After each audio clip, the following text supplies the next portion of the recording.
Olá, sejam bem-vindos a mais um Conexão Mercados aqui no canal da BMC. Eu sou Marco Prado, devidamente camuflado aqui com a cor da poltrona, com a camisa e a calça. Foi que me passaram aqui agora. Você de casa depois toma sua decisão, é moderno, isso se chama moderno, né? E ao lado, também camuflado, no fundo de azul, Eduardo Boixá, inclusive os olhos camuflados, olhos azuis, com a tela. Fala, Edu, tudo bem?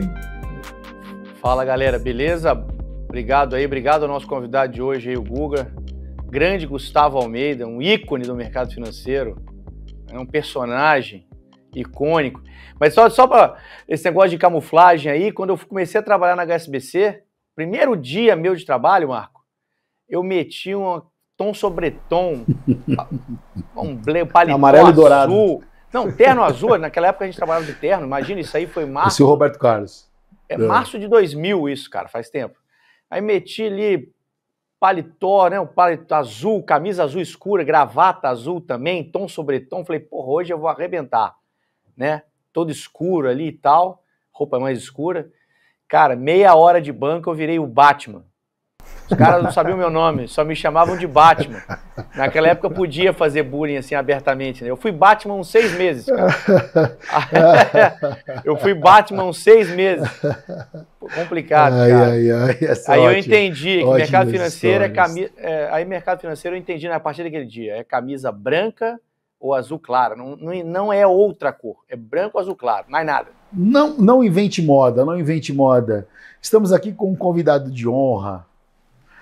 Meu amigo Gustavo Almeida, que é um dos pioneiros do programa, depois acabou tendo outros compromissos, e aí, né? Faltou tempo, mas não tem problema, hoje você está dando a honra e elegância aqui de participar. Rapidamente, óbvio, né? Isso foi a introdução do Eduardo Boixá, porque a gente, né, estuda o programa, quer melhorar para o telespectador.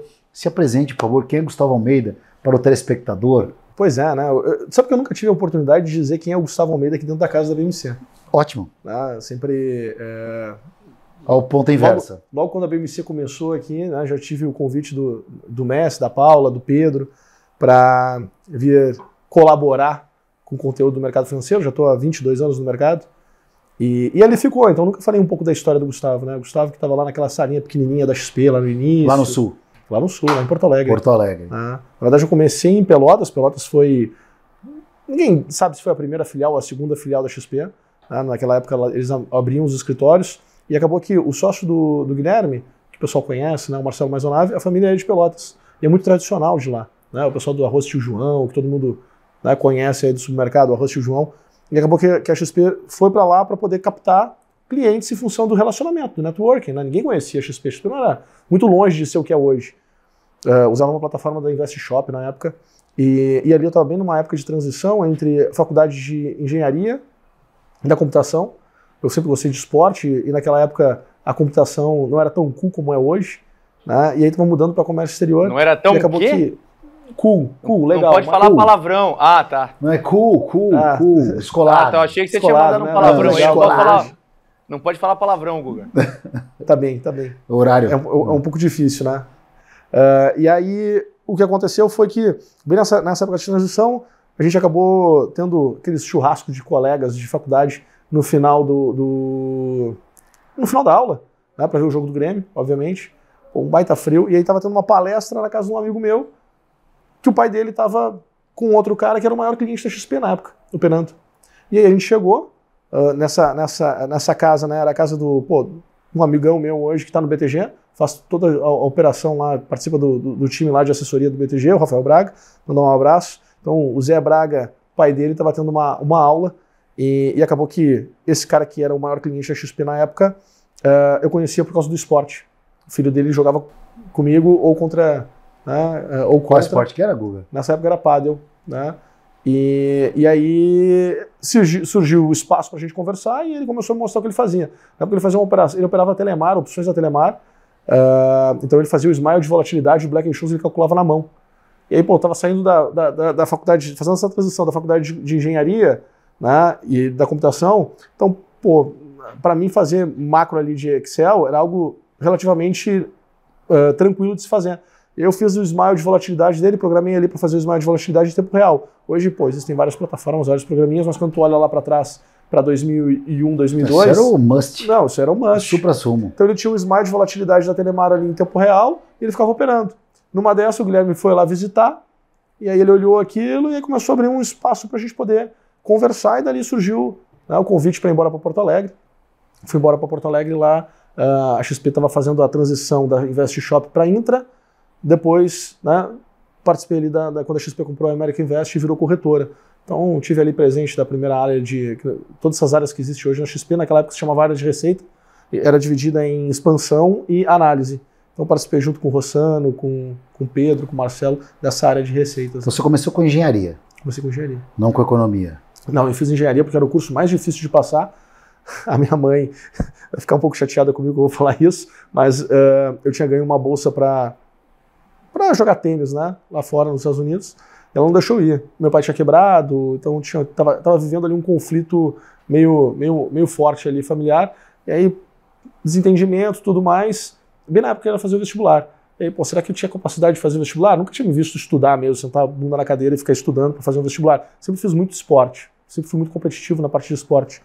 E aí, né, aquela coisa meio que um cara frustrado ali que não ia mais jogar. O que é o mais difícil aqui? Pô, o mais difícil é medicina. Depois, medicina, minha mãe é médica. Depois, engenharia, da computação na época, que só tinha na FURG, que era no lado de Pelotas, e na URGS, que era em Porto Alegre. Eu, pô, vou fazer o vestibular para isso aqui, vou passar. Aí passei.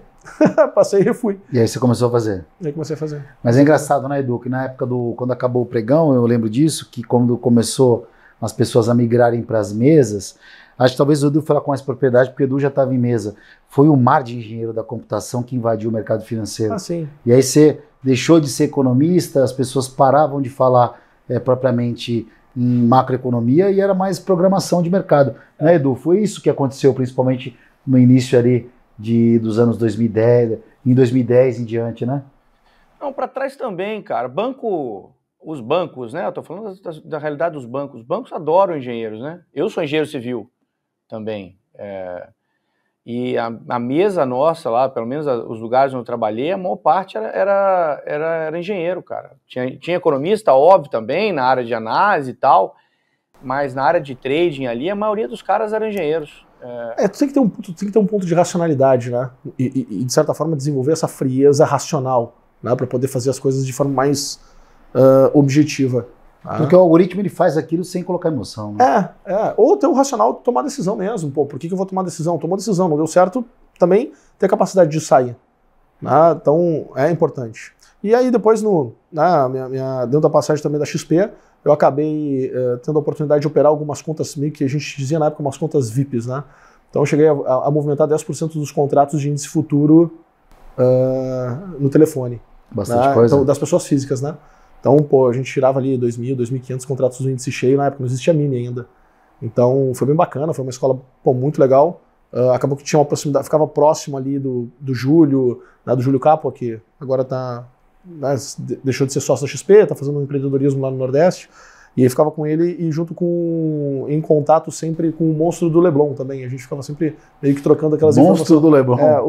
Tu sabe a história do monstro do Leblon, né? Não, pode contar pra gente, por favor, agora fiquei curioso. Do fundo do Ponta Sul. Do fundo do Ponta Sul. Né, que começaram a descobrir. Operava igual um monstro. A posição dele era 20, 22, 25 mil contratos de índice. Posição. Direcional. Então, acabava olhando para o mercado muito... Isso que ano? Isso foi já 2005, 2006. Porque depois, né, Edu, teve uma proibição de uma quantidade de contratos no direcional. Por exemplo, alguns bancos, fundos, são proibidos de ficar numa posição muito grande, né, e expostos, por exemplo, no mercado futuro. Não, essa regra permanece ainda? Essa regra eu nunca ouvi falar.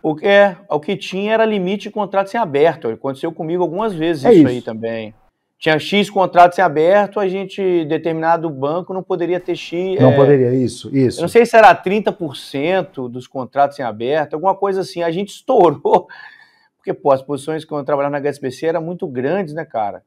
E a gente estourava de vez em quando os limites ali. Na verdade, eu não lembro se a proibição era da Bolsa ou se a proibição era propriamente dentro do banco, cara. Eu acho que não era da Bolsa, não. Acho que é dentro do banco. Era uma regra que o Banco Central havia limitado, isso eu lembro. Mas para os bancos. Para os bancos, e os bancos tinham essa regra dentro de cada banco. Mas faz sentido, né? Pô, tu é um banco, né? Tu querendo ou não, em algum momento tu está trabalhando em colocar risco Mas pessoas. Isso se deu por conta de alguns gestores que quebraram o banco ou deram posições que machucaram, né? Alguns bancos, por exemplo, tem um gestor muito grande do mercado que hoje está na mídia aí, o cara quase quebrou o banco. Era um pouco disso, mas no meu caso é porque a gente operava a curva de juros dólar, o cupom cambial, né? Então tinha determinados vencimentos que não tinha muita liquidez. Aí entrava um cliente e fazia alguma coisa naquele vencimento, algum cliente, algum exportador, enfim, alguma operação de hedge, e aí travava assim, né? Batia o limite do número de contratos. Qualquer coisinha a mais que a gente fizesse, como o contrato não tinha muito negócio, não tinha muita liquidez, não tinha muito contrato em aberto, a gente batia no limite. Aconteceu algumas vezes, cara, algumas 2 ou 3 vezes, da gente ter que, estouramos, não podemos estourar, liga para alguém aí, vamos passar um direto com alguém, amanhã a gente pega a posição de volta. Aconteceu umas 2 ou 3 vezes isso, né, de a gente ter que encostar a posição em algum outro banco, para depois, no dia seguinte, a gente pegar de volta a posição, para a gente poder ver o que a gente fazia. Aconteceu umas 3 vezes. É engraçado que mesmo que tu crie uma regra, existe uma contra-regra, né? Sim. Existe um jeito para poder tu fazer um mecanismo e burlar de alguma maneira aquela regra, né? E a gente está vendo tanto tempo, né? Você, por exemplo, que foi um dos pioneiros, aí, um dos primeiros funcionários da XP. Sim. E você... Eu tinha um e-mail gustavo@xpi. Então, você, de tanta coisa que você viu nesse mercado, tanto movimento aí, e até compartilhar com a gente, comigo, com o Edu, até com o telespectador, que por mais a gente tenha essa vivência de mercado, cada um na sua praia, né? Eu era de pregão e aí depois sempre fui um cara que operei por conta própria. Nunca tive muito noção de como era um banco, por exemplo, dessas operações que o Edu tem essas malícias aí. Esse know-how né, eu não consigo, eu não tenho. Né? Eu também. Então você já tem de que foi o atendimento ao cliente, como é que surgiu, eu acho que a gente vai explorar um pouco isso também contigo. Legal. Porque hoje você é um cara que tem também, além de, né, hoje está por conta própria, tem a sua empresa de tecnologia voltada para o mercado financeiro, tem bastante a nos falar. Bom, nessa linha de raciocínio, já colocando isso, primeiro é o seguinte, como é que era antigamente o mercado em relação a essa questão de atendimento ao cliente? Porque se tinha uma quantidade de pessoas muito menor, né, de muito menos participantes, e aí depois, o que você acha que dentro da empresa, vamos falar da instituição que você trabalhou, vamos falar no caso da XP, sem querer fazer propaganda, mas é uma das... É onde eu consigo te contar a história. As corretoras, que ela é mais uma aí que despontam como as maiores do mercado nacional.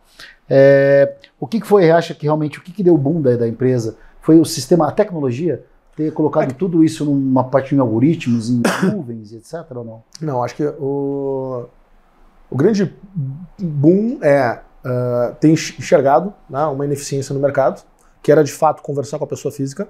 Então não existia essa conversa com a pessoa física sobre o investimento.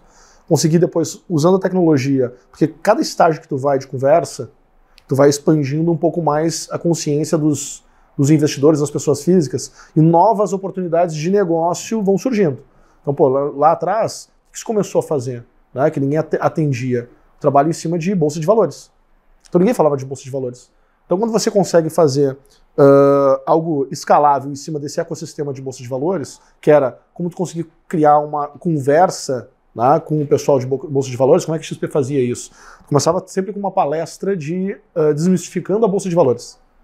Então, tu fazia captura de lead daquela época, né, mas via jornal, via rádio, né, venha participar de uma palestra de desmistificando a bolsa de valores, entre em contato no telefone e tal, ou e-mail e tal, e as pessoas entravam em contato, se cadastravam para poder assistir aquela palestra de forma ao vivo. E lá tu mostrava algo simples sobre a bolsa, explicava o que era um home broker, mostrava como é que se formava uma cotação, o que era uma ação, uma fração de uma empresa, né? Como é que você olhava para aquilo, depois a gente explicava o que era uma tendência, como a tendência se desenvolvia, como é que você media uma tendência, então de uma forma muito simples, né? A XP usou muito das estruturas de médias móveis, cruzamentos de médias móveis para você identificar a tendência, então você tinha lá um critério muito claro para poder ter um ponto de compra, e isso era replicável. As pessoas não tinham dificuldade em replicar, um assessor não tinha dificuldade de replicar esse discurso. O que isso trouxe?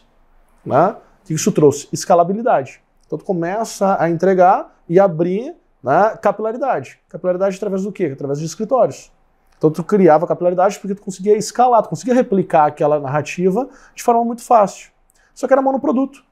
E um produto que é altamente volátil, né? Altamente, difícil de tu ter previsibilidade de receita.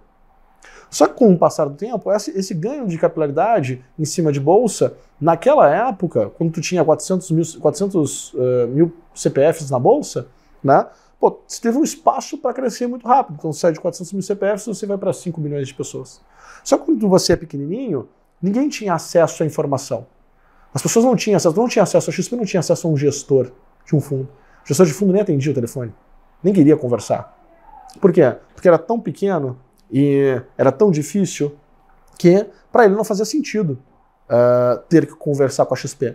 Só que chegou um determinado momento que, pô, essa capilaridade ganhou tanto crescimento e ali se inovou muito, né? Se criou coisas, essas primeiras salas ao vivo, XP TV, as primeiras estruturas de relatório para que tu possa entregar para as pessoas de forma que a pessoa desse um aceite e tu conseguisse executar aquela ordem de forma escalável, pushes, CRM para assessor, né? Pô, tudo se criou do zero. Por quê? Porque conforme tu ia ganhando escala, tu tinha novos desafios, novas ineficiências. Quando ficou grande o suficiente, né, a XP começou a olhar lá para fora, né, obviamente passou pelas suas dificuldades, o mercado caiu, tivemos períodos ruins no mercado, a XP foi olhar lá para fora e começou a olhar outras plataformas. Começou a ver que, poxa, poderia entregar outros produtos, outros serviços que tinham receitas muito mais previsíveis para as pessoas. E aí foi um grande salto, porque tu começa a ter previsibilidade de receita. Quando montou as plataformas de renda fixa, plataformas de fundo, e aí tu começa a enxergar o cliente que tu já tinha, começa a entregar outros serviços para ele. Então, ao invés de ser simplesmente um serviço de trading, de bolsa, começa a falar, poxa, sabe aquele produto que tu já tem conta comigo, já tem um canal de comunicação comigo, estou te entregando uma outra plataforma que tu tem aqueles produtos e serviços que mal tu conhece dentro do banco, mas que eu te entrego com uma taxa melhor do que tu está tendo lá. Então você está deixando de ganhar dinheiro lá, então venha ganhar aquele dinheiro que você está deixando de ganhar lá, ganhar aqui comigo. E isso fez uma transformação, porque tu já tinha o canal, tu já estava capilarizado. Já tinha vários escritórios precisando, e aí tem uma sacada que é muito legal, porque, querendo ou não, os donos dos escritórios, eles são empreendedores também, então existe uma fome em fazer com que os seus negócios aconteçam, e isso tudo potencializa e aumenta, né, o ecossistema XP. E aí foi porrada, né? Foi porrada, foi crescimento. E aí chegou um momento que inverteu. O gestor que não queria conversar com a XP, começou a ficar dependente da XP. Né? Porque a capacidade dele de crescimento, de contratar cliente, de captar recurso, virou algo monstruoso, coisa que para ele era inimaginável lá no passado. Olha quantas gestoras a gente tem hoje. Acho que a gente tem mais gestoras, com certeza a gente tem mais gestoras hoje no Brasil, mais fundo do que Vascaíno. Viu? No Vascaíno sim, com certeza. Mais do que ações na bolsa. Deixa eu fazer o seguinte, eu vou dar o primeiro break agora aqui, e a gente vai voltar em 2 minutinhos com muito mais conversa. A gente está conversando com o Gustavo Almeida, o Eduardo Boechat, na sequência, já vai voltar aqui, dando a sua explanação também. Então faz o seguinte, 2 minutinhos que já voltamos.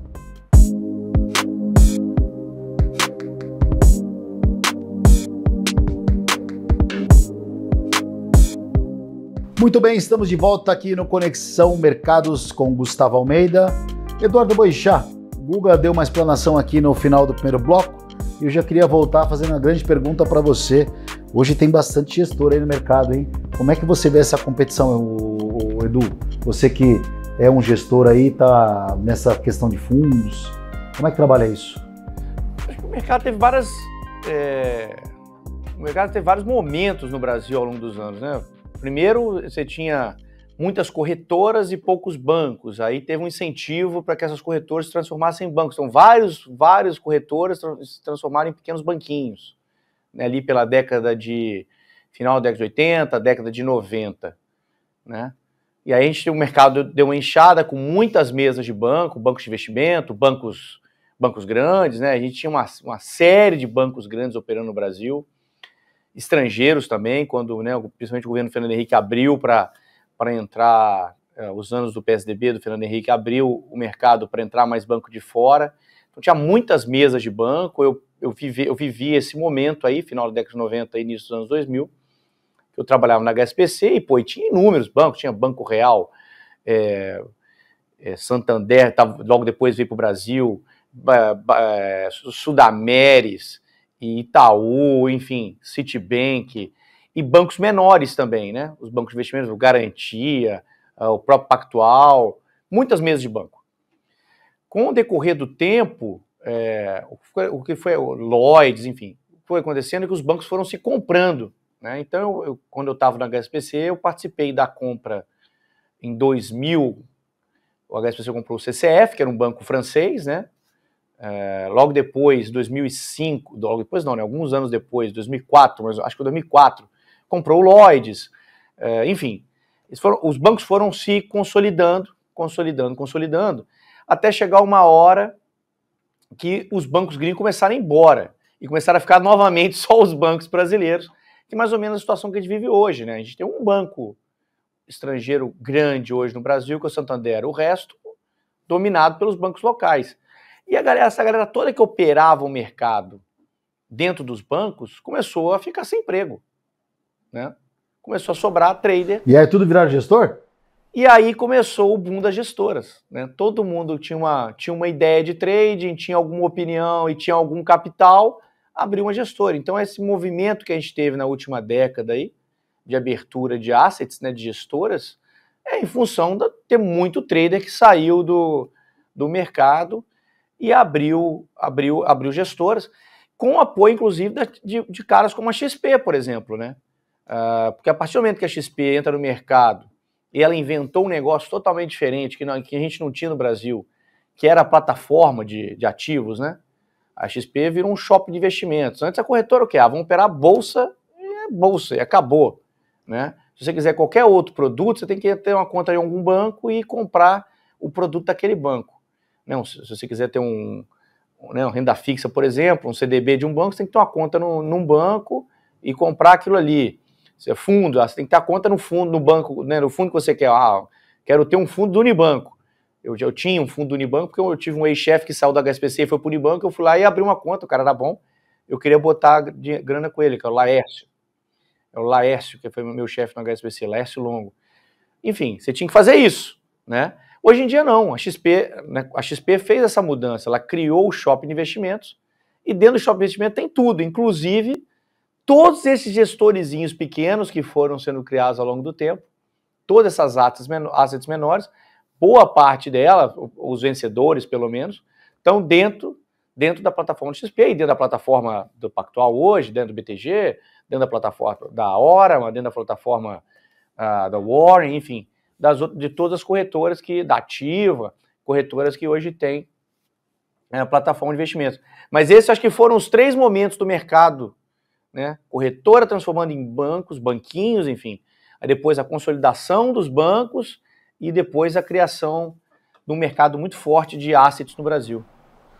Só lembrando que a gente está falando de XP, no caso, mencionando mais de uma vez, porque o Guga, Gustavo Almeida, foi um dos principais também, foi uma das pessoas que estruturaram esse movimento, já que começou a trabalhar quando essa instituição, que hoje é muito grande, era muito pequenininha lá no Sul.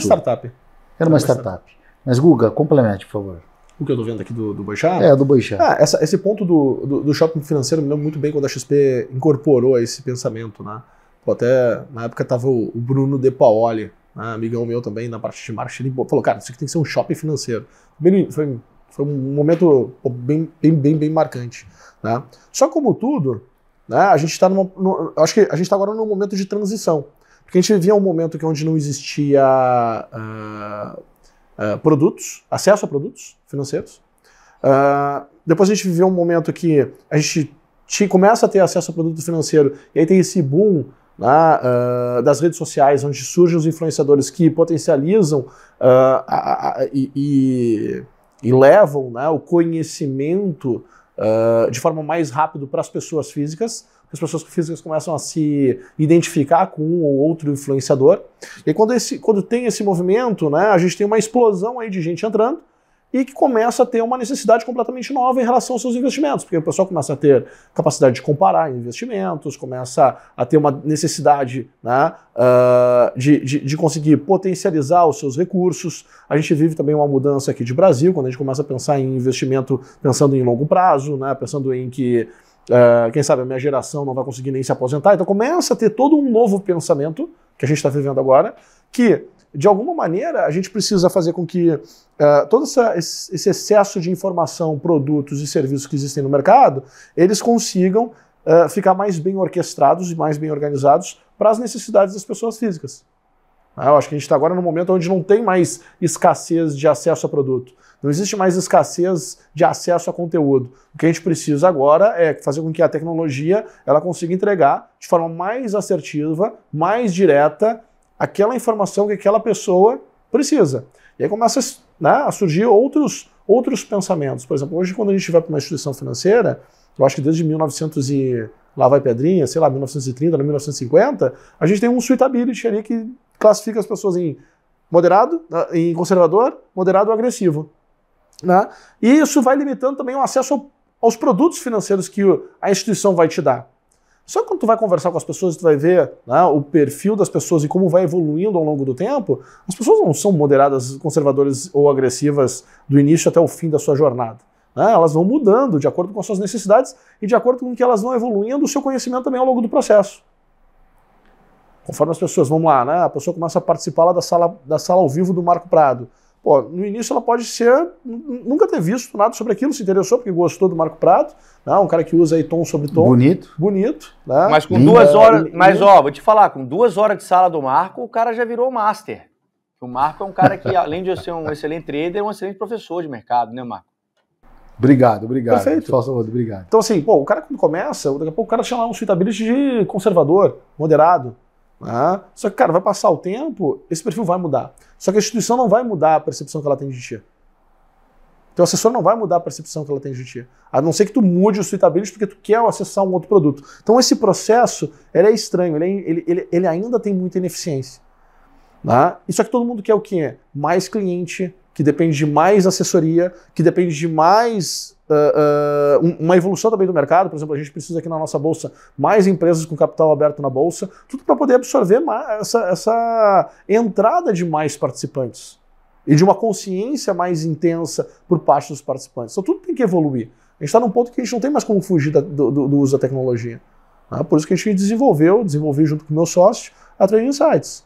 A gente desenvolveu exatamente para conseguir pegar, primeiro, que é voltada no mercado financeiro. Que é voltado para o mercado financeiro, que é exatamente para isso. Cara, vamos pegar uma ferramenta para a gente poder entender melhor o perfil das pessoas, mas não em cima do que elas preenchem, mas sim daquilo que chama a atenção delas, em cima do que elas consomem. Mas a Trading Insights, por exemplo, ela, o único nicho dela, o foco dela é o institucional ou a pessoa física? Os dois, na verdade. Os dois. É a distribuição do conteúdo via institucional e pessoa física. Você consegue fazer esse link para atender a gente olha o quê? Pô, B2B2C o nosso business, né? A gente acaba entregando uma plataforma para as pessoas poderem fazer os seus negócios entre as suas empresas. Né? Então imagina, pô, você tem a sua sala ao vivo, você pode ter a sua sala ao vivo em vários locais, né? Só que, ok, isso é como a gente distribui o conteúdo, mas no final eu quero saber quem são as pessoas que estão de fato interessadas ou precisam de ajuda com a tua sala ao vivo. E mais, se elas sabem investir alinhada com o que elas estão enxergando na tua sala ao vivo. Né? Mas elas não vão só investir de acordo com a tua sala ao vivo, elas vão investir de acordo com a tua sala ao vivo, elas vão investir de acordo também uma parcela do seu capital, de acordo com o que elas querem alocar para uma determinada estratégia de investimento, olhando para outro horizonte de tempo, para 1 ano, para 5 anos, para 10 anos, para aposentadoria. Depende da faixa etária dela, depende da faixa de renda dela, depende do lugar onde ela vive.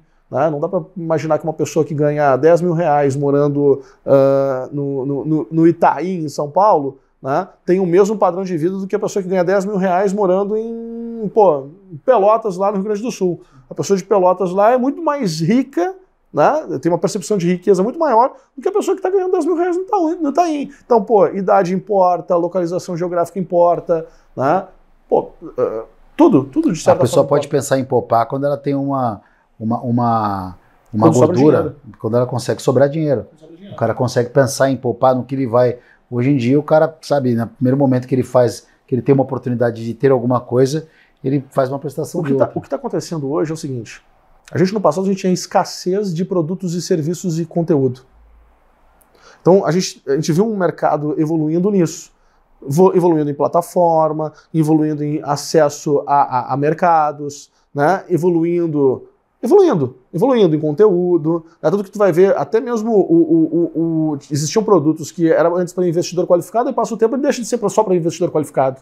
Porque o mercado também amadureceu, tem mais assessores que conseguem falar sobre aquilo, tem um awareness maior sobre o produto por parte dos investidores. Então existe uma evolução, um amadurecimento natural do mercado. Mas então, o ponto que a gente está agora não é esse, o ponto agora é a assertividade. Mas não é só no mercado, é em tudo. Tu pega lá a Netflix, tu assina a Netflix. Daqui a pouco tu não tá mais assistindo a Netflix porque tu viu que tem muito conteúdo, mas, cara, nada te agrada mais. Porque é muito, é demais, é over. A gente começa a perder interesse. Mas então, aí dentro dessa que você está me falando, e você que tem uma plataforma onde você tem tanto pessoa física quanto jurídica, como você explica, ou no seu entendimento, como por exemplo um cara, que o Eduardo Boechat, que tem um programa de segunda-feira que ele dá um call de mercado e as pessoas estão acessíveis, é um cara que, por exemplo, não tem um engajamento espetacular, como deveria, pelo conhecimento que ele tem de mercado, e aí você pega um garoto, né, ou nem um garoto, uma outra pessoa que não tem tanto conhecimento, mas é um marketing digital na veia, e tem 1 zilhão de seguidores, e um cara que tem um puta do know-how, igual o Edu, não tem tantos seguidores quanto esse cara. É que vocês estão numa plataforma onde a moeda que valida um ou outro é o número de audiência. Está numa plataforma que, na verdade, é uma rede social, que é para falar sobre tudo de tudo. Tu não está numa plataforma segmentada. Então, na verdade, ali a geração de autoridade, ela tem uma distorção de percepção. Pô, se tu tem lá 100 pessoas ao vivo contigo, tu tem uma percepção de valor, porque não é conhecido, tu não tem ali um filtro dizendo, cara, essa pessoa aqui é a pessoa. Né? Eu acredito que quando a gente começa a olhar para as pessoas que de fato estão interessadas em investir e resolver os seus problemas, muda um pouco essa chave. Né? Então, quando a gente entra dentro de uma plataforma, da tua plataforma do teu escritório, que tem o teu assessor, que já conhece, e o teu assessor fala, pô, olha só, vai ter uma palestra do Eduardo Boechat aqui dentro. Vem assistir, que faz sentido, porque eu já vi que tem o teu perfil. Começa a ter um outro estímulo, né? Porque já tem uma validação diferente. Agora, na rede social, é terra de ninguém. Tem que entender que é terra de ninguém. Por isso que as pessoas fazem dancinha para chamar atenção, né? Porque o cara tá lá, pô, rolando aquilo lá, putz, me chamou atenção isso aqui. Né? Mas qual é o foco no final? Que a gente estava falando antes, né? Eu estava falando contigo sobre, tu fez a pergunta sobre campeonatos de trade, se eu achava que era válido ou não era válido. Pô, para mim faz sentido pro time de marketing. O time de marketing vai performar. Tu vai chamar muita gente que daqui a pouco não vai ser teu cliente no médio e longo prazo, que é o que de fato vai te trazer dinheiro, porém, tu vai trazer muita gente interessada no jogo. Aí depois tu tem que convencer que as pessoas que o bolsa não é jogo. Mas tu estimulou ela para vir por causa do jogo. Entende? Então, existem muitos erros, por isso que eu falo assim, pô, onde são as oportunidades de se investir no mercado financeiro? Nas ineficiências. E essas ineficiências, elas são meio gritantes hoje em dia. Não é difícil de perceber, tu não precisa ser um gênio para perceber. Né? Basta tu olhar, cara, o que te estimulou? Te estimulou, pô, o jogo. Logo, a sequência da percepção daquela pessoa em relação àquilo ali é jogo. Aí depois não reclama que a pessoa vai para um mercado de opções binárias. Né? Vai para o jogo mesmo. Esse negócio de internet, você está falando agora, nós estamos falando de influencers, né, influenciadores e tal. Antes do advento da internet, pô, para o cara dar uma palestra, ele tinha que ser um cara de nome, porque senão as pessoas não vão sair de casa para assistir o cara. Então, ele tinha que ser um formador de opinião, e eram poucas pessoas que eram formadores de opinião. Isso vale para tudo, tá? Não só para o mercado financeiro, vale para qualquer ramo do negócio, inclusive para música, por exemplo. Música, eu gosto sempre de fazer uma comparação com a música. Como é que era a música? Você tinha uma banda de rock. Pô, o cara era bom, a banda era boa. A banda ela tinha que convencer uma gravadora, essa gravadora ia lá, falava, esse cara é bom mesmo, assina um contrato aqui comigo. Aí assinava um contrato, produzia um LP, vendia o LP, né? E a banda ficava com um pedaço. Você tinha um filtro ali, que eram as gravadoras, né? As gravadoras faziam esse filtro e, teoricamente, só os melhores que iam ter algum sucesso, enfim, iam tentar, pelo menos, ter algum sucesso. Com a internet, qualquer Zé Ruela consegue gravar um vídeo e botar esse vídeo no YouTube. Qualquer um, né? E vai ter 1 zilhão de visualizações. Tinha aquele cara lá que tinha a música lá do Gangnam Style, né, coreano lá e tal, fazia uma dancinha. O cara nunca tocou, era só aquela música. Teve 1 zilhão de visualizações, todo mundo conhece a música do cara e não tocou nenhuma outra. Por quê? Porque é o lance da internet. Mas na Coreia é estourado lá, cara. Mas é o lance da internet. Cara, o influencer de mercado financeiro, só finalizando o Guga, o influencer de mercado financeiro é a mesma história. O cara vai para a internet e começa lá a fazer o trabalho dele. Pum, pum. Se ele for um bom vendedor, mais do que um bom técnico de mercado, mais do que um bom trader, ou mais do que um cara que realmente entende mercado, se ele for um bom vendedor do negócio dele, se ele for um bom comunicador, cara, ele vai ter uma enxurrada de gente atrás dele acompanhando ele. e vai crescer os números. E aí ele vai atrás de conteúdo, porque tem muito conteúdo na internet. E ele vai atrás de conteúdo e vai organizando e tal, e vai falando. Ele cria um discurso ali e toca pau. Putz, a maioria é assim. A maior parte dos influenciadores que estão hoje em dia falando de mercado financeiro na internet nunca trabalharam em lugar nenhum, quer dizer, nunca trabalharam em nenhuma instituição grande, nunca foram traders de mercado. Eles começaram a operar ali, e aí tem um discurso e segue. Mas não tem uma formação, né? Até uma questão que eu acho que a CVM e a Ambima concordo contigo. poderiam ser mais incisivos nisso aí. Ou criar um código. A Ambima adora criar os códigos dela. Ela poderia criar um código também para influenciadores, talvez, né? Para dar uma... Não sei se é a Ambima, mas a CVM, enfim. Ter alguma coisa que regulamente esse mercado. E eu acho que eles estão trabalhando nisso já, para que, poxa, menos pessoas sejam enganadas, né? Tem muita gente que cai no conto de meia dúzia e perde dinheiro, e dinheiro de verdade. Muitas vezes as pessoas perdem boa parte do patrimônio seguindo caras que nunca foram traders e não sabem nada sobre o mercado, mas estão ali vendendo curso.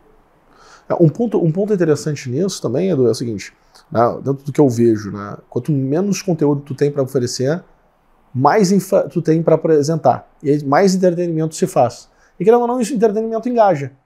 Então tu imagina, né, pô, o cara que pode olhar, o cara que tem menos conteúdo é o cara que mais cria produção. Hoje, o grande desafio que eu tenho hoje junto dentro das Trading Insights, que a gente distribui tecnologia, e eu falo para as pessoas cara, a gente é especialista demais em captura de lead, não nós, né, eu acho que o ecossistema financeiro, ele é muito eficiente em captura de lead, ele é muito eficiente em venda de infoproduto, porém, o que traz de fato a transformação é o que a gente chama de, é o LTV, né, que é o pós, cara, o que tu entrega de fato, para aquela pessoa que se engajou contigo. E aí, quando tu faz uma análise mesmo profunda, a gente que passa, né, olhando para tudo isso, tu vê que a queda depois que existe a conversão, ela é muito grande, é muito acentuada. O pós depois não é tão encantador quanto o post, quanto o lançamento. Fica na realidade depois, né? Porém, então, mas aí também outra janela de ineficiência, outra janela de oportunidade, outro lugar onde a gente tem que trabalhar e onde tem margem para empreender e para inovar. Então, é onde eu olho, né? Onde eu ataco hoje. Olha, estamos conversando aqui com o Gustavo Almeida no Conexão Mercados, Eduardo Boixá, aqui com a gente na telinha. A gente vai para aquele último intervalo e na volta a gente vai falar um pouquinho, quero explorar um pouco dele, o Edu, a questão de percepção de mercado também, porque o Guga é um cara que sempre teve enjedado no mercado, mesmo aí com essas plataformas também, esses outros empreendimentos, é um cara que conhece muito de mercado financeiro, a gente vai explorar isso no último bloco. Então aqueles 2 minutinhos, voltamos logo mais, aguenta aí.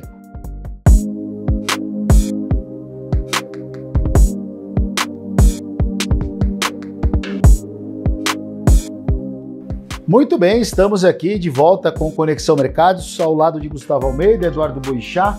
Aproveitar nesse último bloco, a gente falou de umas estruturas de mercado, aproveitando muito o conhecimento do Google, que não é apenas mercado financeiro, mas eu queria aproveitar agora e falar um pouquinho de mercado financeiro com você. Vai me botar nada, vai me deixar de calça curta aqui. Não, cara, na verdade é bem tranquilo, você é um cara que, a gente estava fazendo pré-market lá, o Google sempre fala, você sempre deu um parâmetro maravilhoso em relação às condições de dólar, de índice, não tem bola de cristal, mas é que a gente está num momento um pouco, né, para a Bolsa muito favorável, tivemos um mês passado excelente para a Bolsa, dezembro não começou tão bom assim, mas ainda a perspectiva é positiva, é uma semana carregada de baterias de números interessantes no mercado de trabalho nos Estados Unidos, e também tivemos aí até o Brasil, né, despontando com, até dia 22, até o final agora de dezembro, tem para ser aprovado pautas importantes, né, Edu? MP 1185, LDO, arcabouço, para deixar no eixo, para poder acompanhar junto com o Eduardo Boixá, é um cara que vive falando para a gente, olha, o Brasil acompanha lá fora, e a Bolsa esse mês lá fora subiu 10%. Estamos aqui, obviamente subiu um pouquinho mais 12%. Tem um amigo meu que fala que o Brasil ele acompanha o ouro. Essa eu vou chamar depois... Acompanha o ouro? Ele analisa tudo que tu possa imaginar, cara que opera comigo há anos já, e ele fala, cara, tu quer olhar o futuro do Brasil, do Ibovespa, olha pro ouro. Olha pro ouro. Uma semana sempre na frente. Então tá bom. Vamos pegar vamos ter essa percepção aí. Você que é operador aí, depois faz esse teste aí e fala pra gente de alguma forma. Entra no Instagram do Edu, do Gustavo Almeida, que é Vilela.almeida. Vilela.almeida. Tem o nome da mãe e do pai, cara. Não ótimo, tem... pra não sair briga. Não, pra ser completo. E aí a pergunta é o seguinte, também o Brasil, com essa questão da OPEP, né, você não convidando o Brasil para participar ali de alguma forma, esse movimento que você está enxergando, embora a gente não fala muito tempo de mercado assim, nessa questão direto com o telespectador, como é que você enxergou esses últimos meses aí da Bolsa Brasileira? E o que você está esperando? Consegue esperar algo para o ano que vem? Vamos lá. Acho que para olhar o ano que vem, primeiro vamos fazer uma retrospectiva das decisões desse ano. Aí, Edu, vai cortando no meio do caminho, vai complementando aí, né? Por favor. Mas se a gente for olhar, teve a galera meio que generalizada errou suas opiniões, né? A gente começa um ano mega pessimista, né? Lembra da primeira semana do ano? Volta a lembrar da primeira semana do ano? Bolsa 100 mil pontos, é isso? Não, e a queda que foi com os discursos do presidente. Então assim, pô... Bola disparando. Então tu olha tudo assim, tu começa um ano mega pessimista e isso cria, né, um viés, cara, de que as coisas poderiam se deteriorar e deteriorar muito. E de fato pode, tá? A gente está terminando aqui o primeiro ano recém do mandato do atual governo. Então muita coisa pode acontecer para os próximos anos, né, para os próximos 3 anos. Muita coisa, tá? Então pode dificultar bem aí a nossa vida. Né? Vimos lá fora corrigir, vimos a gente começar, né, todo mundo ficar muito crítico ali na metade do ano em relação aos juros e aos bancos centrais, né, que aumentou ainda mais o pessimismo, né, toda essa questão em cima da narrativa em relação ao juro lá nos Estados Unidos, pô, agora vai rasgar para cima, vai continuar e tudo mais. Cara, e de repente a gente vê as coisas meio que se ajustando e a gente vê, cara, o que eu enxergo é o seguinte, eu acho que a gente evolui meio que em espiral. O que a gente evolui? Por que eu penso que a gente evolui em uma espiral? Toda vez que a gente passa por situações semelhantes ao que a gente passou no passado, a gente tende a ter um comportamento com algo diferente. Porque quando a gente vai passar por um comportamento um pouco mais maduro. E quando começou toda essa questão novamente, sobre inflação no mundo, acho que o mercado começou a perceber o seguinte, beleza, tem inflação no mundo, só que hoje tem tanta empresa, tem tantos lugares onde você pode alocar e os índices se adaptam tão rápido que faz sentido você ter ativo. Porque os ativos, querendo ou não, são escassos. E toda vez que depois que tu tem queda, tem os ativos voltando, né, e os vencedores eles se posicionam e performam e vai mais ainda para cima. Então quando a gente teve essas correções todas, a gente corrigiu mais lateral, porque a gente já estava... O nosso mercado estava mais vazio do que lá fora. Lá fora a gente viu quedas bem expressivas das empresas. Então... acabou que o tombo lá fora ele acabou sendo um pouco mais intenso do que aqui. A gente já estava caindo ali meio que de costa, né? Não vinha o nosso tombo, não vinha porque o mercado já estava protegido, já estava vazio. A gente já vinha desde a metade do ano passado o pessoal migrando de renda variável para renda fixa. Né? Então a gente já vinha bastante tempo nessa mudança. Então não tinha participantes mais no nosso mercado, na nossa bolsa. E aí quando as coisas começam a dar uma ajustada, bum, a bolsa está aí, quase praticamente na máxima histórica, né?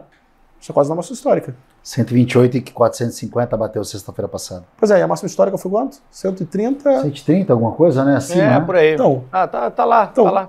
Então batemos a máxima histórica praticamente. Tá? Na contramão de que todo mundo imaginava. E aí tu vai ver o quanto subiu a bolsa no ano. Também 2%. Oi? 2%. Só 2%? Mas no semestre, então. Foi no semestre que subiu bem, né? Sim, o semestre subiu bem. Né? Comparando que o ano passado fechou em alta. Estava nesses patamares também. É, isso mesmo. 127 estava no passado.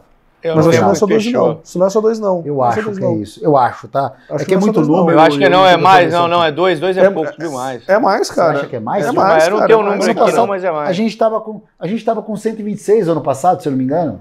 Não, a gente teve 126. No final do ano passado, mas enfim. É que o último mês ali caiu bastante, né? A gente caiu, de forma expressiva.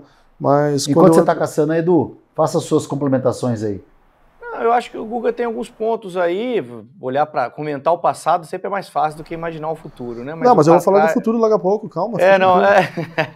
Molezinha. Não, eu tô falando pra mim, se tu não pensa eu no tô passado, eu tô abrindo assim porque eu vou falar do passado também agora, por isso que eu já tô porque assim, ó, já. Não, já subiu mais que a renda fixa, cara. Claro, Pois enfim, foi 110. Foi 110. 110 ano passado? Claro, o fechamento mesmo do ano passado 110. Foi 110? Nossa senhora. Então, assim, então subiu bem. Óbvio que subiu. Assim, não é que é óbvio, né? Subiu bem, cara. Pagou o CDI, porra. Subiu bem. Pagou o CDI um pouquinho mais para correr um risco. Tudo bem, mas pô, qual é o CDI daqui? Não é risco desgraçado, não, é que tem volatilidade. Foi para 90, né? Foi para 130, voltou para 110. Mas o fato de ter ido para 90 é como tu enxerga quando tá 90. O cara ganhou uma úlcera. Quando tu enxerga quando tava 90. É que nem a história da Vale, cara. Pô, os últimos pre-markets que eu tava aqui com você, só a pessoa ir lá no mercado e falar, cara, tá um ativo mais dado aqui, não preciso nem inventar moda. R$63,62. Pega a Vale, senta e fica. Entendeu? Tava meio que dado. A gente falava sobre isso no pre-market. É que tem que passar tempo para poder as coisas se desenvolverem, se desenrolarem e a gente conseguir performar. Né? Então acho que a gente tende a continuar esse oba-oba, eu acho que o primeiro semestre do ano que vem. E aí eu acho que depois do primeiro semestre a gente vai ter que ver como é que vai ser os buracos, se os buracos vão ficar mais embaixo, se alguma coisa vai escalar. Só que se não escalar nada negativo, cara, é muito mais. A gente tem muito mais conhecimento das coisas negativas do que as coisas positivas hoje. Quando a gente tem muito mais conhecimento das coisas negativas do que as coisas positivas, tá? Qual é a chance de surpresa? Não é do negativo. A chance de surpresa é do positivo. E aí isso pode ir jogando o mercado e ficando num patamar um pouco mais alto, né? Principalmente se tu está bem posicionado. Né? Se o dinheiro, o smart money estiver bem posicionado, né? A chance de ficar em patamares mais altos e segurar a narrativa acaba aumentando cada vez mais. E querendo ou não, né? Pô, Brasil, se a gente for olhar para o Brasil, a gente está falando de commodity.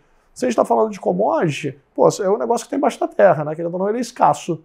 Se for falar de inflação, se o problema for inflação, pô, em algum momento aquilo tudo que está ali embaixo vai ir para o preço depois. Né? Em algum momento vai ir para o preço depois.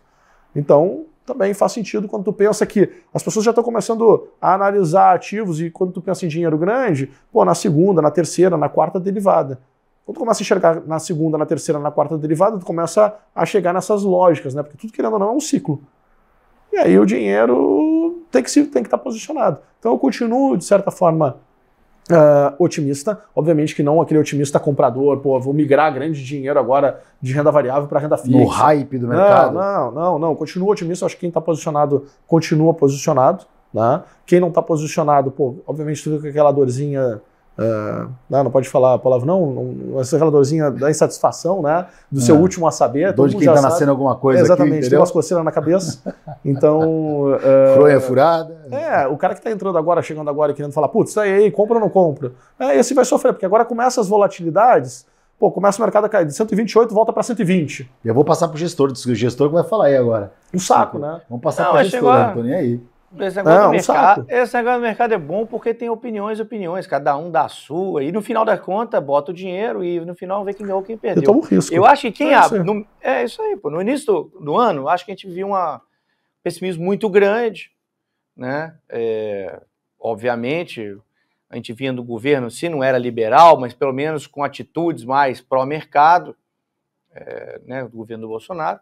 Entrou o governo do PT, que a gente já conhece, já sabe o que eles vão fazer, nós ficamos 13 anos com ele, e eu acho que eles não estão repetindo, eles não estão nem se preocupando em cometer erros diferentes, eles estão cometendo os mesmos erros que eles cometeram no período deles lá atrás, só que ainda não deu tempo de maturar, na minha opinião, não deu tempo do negócio dar errado. Acabou de entrar, ainda estamos vivendo, nós temos 6 anos de Temer e Bolsonaro, reforma trabalhista, reforma previdência, marco de saneamento, coisas que foram boas, que foram aprovadas e que demoram até para terem resultado. Nós estamos vivendo disso, eu acho.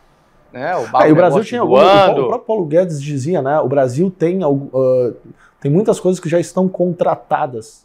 Né? Exatamente. Então estão vindo, estão chegando e ainda estão por chegar. Então, isso aí joga pra cima. Tá aí, é a esteira, nós estamos na esteira do pra trás. Alguém acha que aconteceu alguma coisa boa. A dar certo, né? Ou alguém acha que aconteceu alguma coisa boa nesses 12 meses aqui. Nós tínhamos um teto de gastos, virou arcabouço fiscal, que é um negócio que ninguém sabe muito bem como é que vai ser, e o governo está querendo implodir no primeiro ano de governo.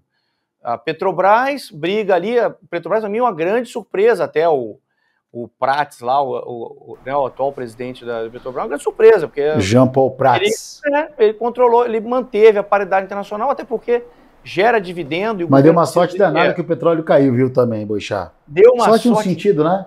O petróleo caiu, favoreceu muito, é verdade. Faz parte.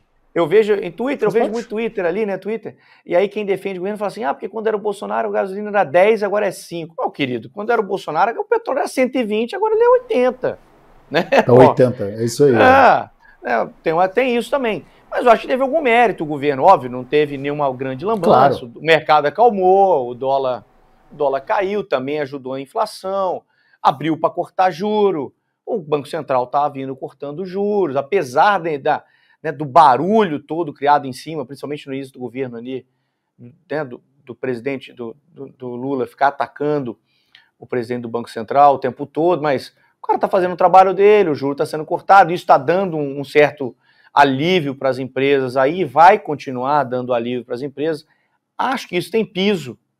A gente não vai ver juro real caindo no Brasil. Juro real, o pessoal que está acompanhando e não sabe muito bem que definição, você tem o juro nominal e você tem a inflação. Então, o que sobra da inflação até o juro nominal chama juro real. Ou seja, a inflação que nós vamos rodar, esse ano está rodando a 4,80, 5, vai, a perspectiva para o ano que vem é 4, né? O juro real vai cair para quanto? Para 9, 9,5, né? O que é? 5,5% ao ano de juro real? A gente vê isso muito abaixo disso durante os próximos 3 anos? Eu acho difícil que a gente veja isso muito abaixo. Talvez belisque com 4,5% ao ano de juro real já vai ser excelente. Porque é um governo que não tem... Ele já falou que o presidente deu entrevista, coisa de 20 dias atrás, foi um barulho no mercado, falando que, por ele não tem que contingenciar nada, que temos que gastar. Mas deixa eu até complementar uma coisa assim, que eu vejo, cara. Quando a gente para pra pensar, a gente estava no bloco passado falando de que a gente não tem mais escassez de acesso a produto e acesso à informação. Né? Hoje, com todas essas lambanças que a gente tem de Brasil, a dificuldade toda de ser um país, né, emergindo, tem muita coisa ainda para amadurecer, né, como economia, né, como relacionamentos políticos, como a gente vê a política e tudo mais. Tem muita coisa para amadurecer ainda, né, o Brasil. Né. Hoje o investidor brasileiro, e qualquer investidor brasileiro, já tem acesso ao mercado internacional. Tu não precisa mais ficar dependendo também da nossa da B3, como a gente era no passado. Hoje a gente consegue fazer também as alocações de forma internacional. O que abre um outro leque, é só abrir um pouquinho mais a cabeça. Fala assim, opa, existe outra coisa aqui que eu posso me beneficiar. Uma vez que eu estou investindo para um longo prazo, mesmo que eu possa estar fazendo algum tipo de operações de curtíssimo prazo, opa, cara, eu não preciso ficar mais só exposto ao Brasil. E aí tu olha de novo para os Estados Unidos, olha as porradas que se deu de novo nas empresas de tecnologia, né? Olha tudo que está acontecendo de novo. Então, assim, a gente não precisa mais ficar preso. Ah, tá difícil aqui? Tá bagunçado? Não tô confiando? Cara, faz que nem tem o pensamento que nem o investidor internacional. Vou fazer o Brasil vai ser um investimento de risco. Entendeu? Pode fazer isso hoje. As pessoas podem fazer isso hoje. É só a gente ir mostrando. É que tem uma mística, né? O cara vê uma dificuldade muito grande. Pô, já é difícil comprar uma ação que dirá lá fora. Mas hoje está muito mais fácil. Mas é uma barreira, barreira, sim. Pô, tu quer falar de dificuldade? Não tem diferença. Dificuldade era tu abrir uma conta para uma pessoa física que ela tinha que assinar três contratos. Tinha que assinar, tinha que escanear. Tinha que ir no cartório, reconhecer, e depois tu tinha que chegar no gerente do banco e falar, meu amigo, faz uma TED, tá? Faz uma TED para conta de terceiro, conta de investimento de terceiro. Cara, é uma maluquice. O gerente do banco ninguém entendia, também não queria que saísse o dinheiro, porque começa a fazer transferência de investimento, é o dinheiro que está lá custodiado, né? De certa forma começa a ser um dinheiro relevante, cara, mexe todas, isso era difícil. Hoje, né? Pô, hoje, Marco Prado, tá de sacanagem comigo? Faz o Pix. Hoje é muito fácil, O que mudou muito também, eu estava até conversando com o pessoal das antigas, o que mudou muito tá faltando gente com sangue nos olhos para poder, de fato, entregar e ajudar, né, a pessoa física a dar o próximo passo. Porque hoje a gente existe, né, toda a parte de geração de produto e de serviço é expert sobre o assunto. Só que, no outro lado, quem precisa contratar o serviço, quem precisa contratar o produto, ele ainda não é expert. Então existe uma assimetria de informação, né, por vontade, né, por falta de acesso à informação, muito grande. Isso vai equalizar em algum momento. Mas até equalizar, ainda vai ter muita taxa alta, vai ter ainda muito produto distribuído que não é alinhado com, né, com o que o cliente imaginava que seria, né, muito produto ruim sendo distribuído, vai ter muita coisa ainda disso. Porque existe assimetria de informação ainda, porque não está maduro. Né? O investidor ainda não falou, cara, eu preciso cuidar dos meus investimentos. ainda tem aquela ideia de que, pô, tudo pode ser cuidado por terceiros, né? Não dá. Vamos ver o que teremos pela frente. Vou ter que encerrar o programa porque já deu tempo, gente. Ficaria aqui batendo um papo. Edu, vou passar a palavra última a você, por favor. Complemente aí, depois o Edu. Depois o Guga, perdão. A parte boa é que semana que vem a gente está aqui de novo, Marco. Não com o Guga, né? Porque infelizmente o Guga nos abandonou aí, mas vamos estar nós dois aqui semana que vem e a gente volta a falar de mercado, volta a dar o nosso pitaco aqui, do nosso palpite. Tem gente que gosta, tem gente que não gosta. Patrícia que falou pouco. Você fala bem, você gosta de economia hoje em dia, se você falar bem do governo, aí o pessoal te chama de canhota. Se falar mal do governo, aí você é bolsonarista. Aí criou essa dicotomia. Eu não, eu gosto de falar o que eu vejo, que eu acho que pode melhorar, né? E, enfim, não tenho, acho que tem muita coisa para melhorar no Brasil, muita coisa para melhorar no Brasil, de tudo. O Brasil é um país totalmente sem direção no momento, na minha opinião. Tem muita coisa para a gente fazer para melhorar. E vamos estar aqui toda semana debatendo isso, né? E as oportunidades do mercado que surgem bastante, né, Guga? Exatamente. Surge. Quanto mais bagunçado, quanto mais bagunçado, maior número de chances. Não precisa ter uma opinião definida, eterna. Pô, semana que... Por isso que eu não gosto de comprar e vender, né? Eu gosto de ser só comprador. Semana que vem você pode mudar o panorama se mudar o mercado, muda a ideia. Exato. Então, pô, tô aguardando. Hoje tudo é compra, semana que vem pode ser tudo venda. E assim vai. Eu saio do mercado. Edu, dá uns... Guga, bate aí, ó. Valeu, meu velho. Tava com saudade de você. Obrigado, viu, irmão? Valeu, meus queridos. Falamos. Obrigado. Espera amanhã no pré-marketing. Vamos para mais. Guga, obrigado pela participação. Papo legal. E, geralmente você estava sentado lá de cá, hoje você está aí. Pode falar muito mais. Deixamos o Guga falar. Deixamos o Guga falar. Gente, quero agradecer demais a sua audiência. Semana que vem a gente volta com Conexão Mercados aqui na BMC. Uma ótima semana para todos nós. Obrigado.